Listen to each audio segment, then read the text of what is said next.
Shalom, shalom, everyone.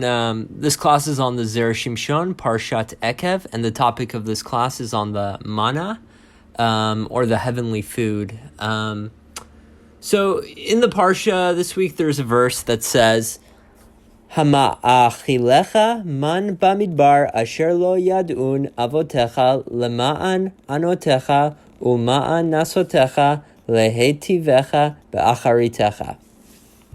Who feeds you manna in the wilderness, which your forefathers knew not, in order to afflict you and in order to test you, to do good for you in your end. Now there's a question. Why does the pasuk need to say, who feeds you manna in the wilderness, which your forefathers knew not? Doesn't everyone know that the only place the Jewish people or the Israelites ate the manna was in the wilderness? And don't we all know that it was the Israelites who ate the manna in the wilderness and not the Avot or the forefathers, Abraham, Isaac, and Jacob? So the Zera Shimshon, he quotes the Midrash to tell us that the man was actually a holy food set aside primarily for the tzaddikim, or the righteous people, to eat in the world to come. Now, it's known in the Torah that sins that are forbidden are sometimes permitted when a person is faced with the dangers of loss of life, and this is referred to as pikuach nefesh.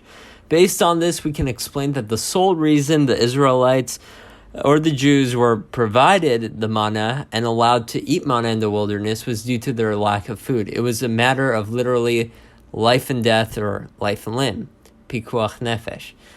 So this is what the pasuk means when it says, who feeds you manna in the wilderness, which your forefathers knew not.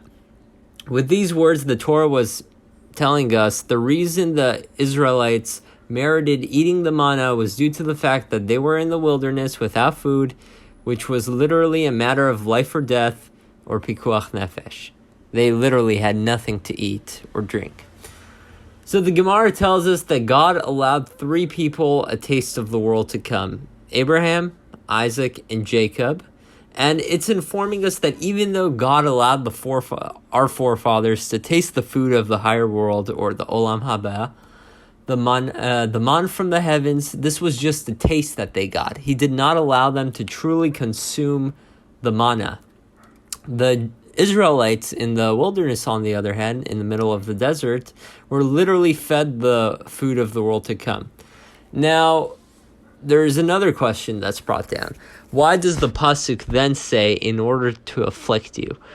What exactly does that mean? So the Gemara points out that eating the manna caused the Jews pain.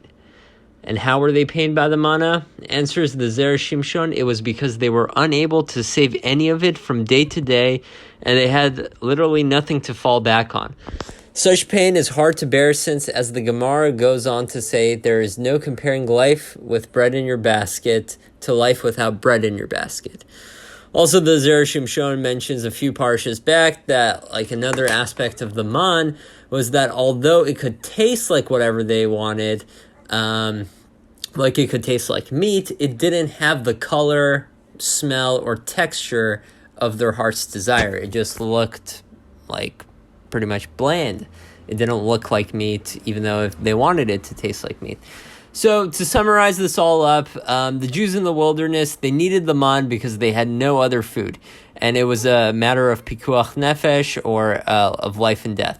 But since eating the man is somewhat akin to partaking from the world to come, God gave them a form of pain as well, so they would not lose their portion of olam haba, or life in the heavenly world, at the end of their days.